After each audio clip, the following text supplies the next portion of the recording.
I want to turn to this notion of, the simulation hypothesis, which you're intimately connected with. And as I said, not asking you to define it would be like not asking ABBA to sing Dancing Queen.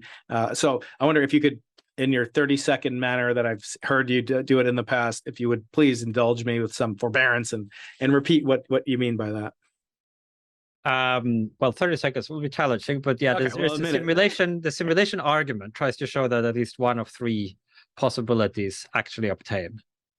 Although it doesn't tell us which one. So what are those three? Well, number one possibility is amongst all the civilizations at our current stage of technological development, almost none attain technological maturity.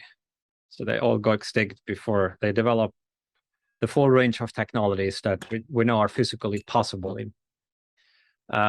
Second possibility is there is this strong convergence among all civilizations that do become technologically mature. They all just lose interest in using those immense technological powers for the purpose of creating large numbers of ancestor simulations, detailed simulations with conscious digital beings in them. So those are two, right? And then the third possibility is we are living in a computer simulation. The simulation argument kind of demonstrates that at least one is true by assuming that the first two are false, and then seeing that if those first two possibilities did not obtain, we would have strong reason for believing in the third. All right, so that then suggests you can't reject all three, and so at least one of them has to hold. And it's safe to say that there's been tremendous interest and attention given to it. And when I talked to David Chalmers about in his most recent book on Reality Plus, I believe he called it, a wonderful book. I'll have a link to it in the links above. That he basically suggests the likelihood is extremely high. In other words, it's not just that there are these three possibilities, they all have equal weight. There's actually, in his mind, a great deal of evidence for it. And I started to ask him, and I don't know if I fully understood his answer, but in some sense, we in astronomy have, the Drake equation for talking about similar things. The possibility there could be aliens. We could have been aliens. We'll get to aliens later, by the way. But we could have been seeded here on Earth by aliens. So I started talking about this concept of the Drake equation as some way of codifying the probability.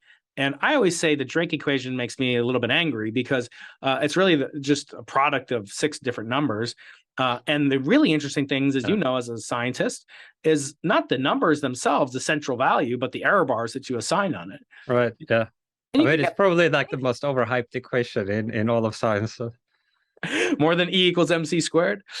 Well, I mean, E equals MC squared is like a deep, profound revolutionary insight that took immense genius to arrive at, right? I mean, the Drake equation, as you said, is just like, multiplying a bunch of numbers. So I came up with the Chalmers, equation, the analog thing. But I wonder if you could walk through like the individual, kind of probabilities of these different outcomes that one of which should obtain. Is it, kind of proper to think about it in terms of a proper Drake equation where you're assigning likelihood based on some Bayesian prior confidence intervals on all these things. And then we can assess the individual challenges to each one of the input priors, as well as our precision on how well we understand them. So could you assign some previous knowledge to these 3 different conjectures, and then ask which one is, if not definitively more probable, is at least most likely to be true? Well, I guess the thing with the simulation argument is that any of the 3 possibilities would be striking if true.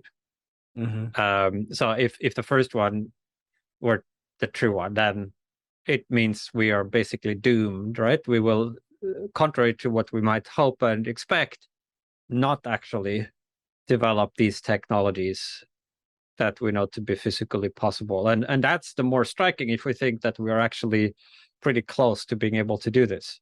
So if you are amongst the people who, for example, think superintelligence might well be developed in this century, then if the first hypothesis were true, right, the first disjunct, that would mean not only that we would have to go extinct soon in this century before we reach superintelligence, or otherwise sort of stop all technological progress, which already would be pretty surprising and alarming, but also that the same would hold true for basically all other technological civilizations throughout the cosmos. So, so it's not as if that would be a shock. That would be like a major, big revelation about the world. That would be very surprising. The second possibility also would be kind of surprising if you think that there is this immense convergence where everybody would just refrain from using powerful computers, that they could, by allocating just a tiny percentage of a small number of their vast numbers of computers for just, a few minutes, produce enormous quantities of these answers to simulations. And I wouldn't even do that. Not just would our descendants not do that, but again, it would have to be a pretty universal pattern throughout the universe. So that also would be striking. What could cause such a convergence in behavior? Mm-hmm. And then the simulation hypothesis is, of course, striking. And so I think that's what gives the simulation argument its oomph, even before you roll in any further surmises you might have about how the probability should be apportioned as between these three alternatives.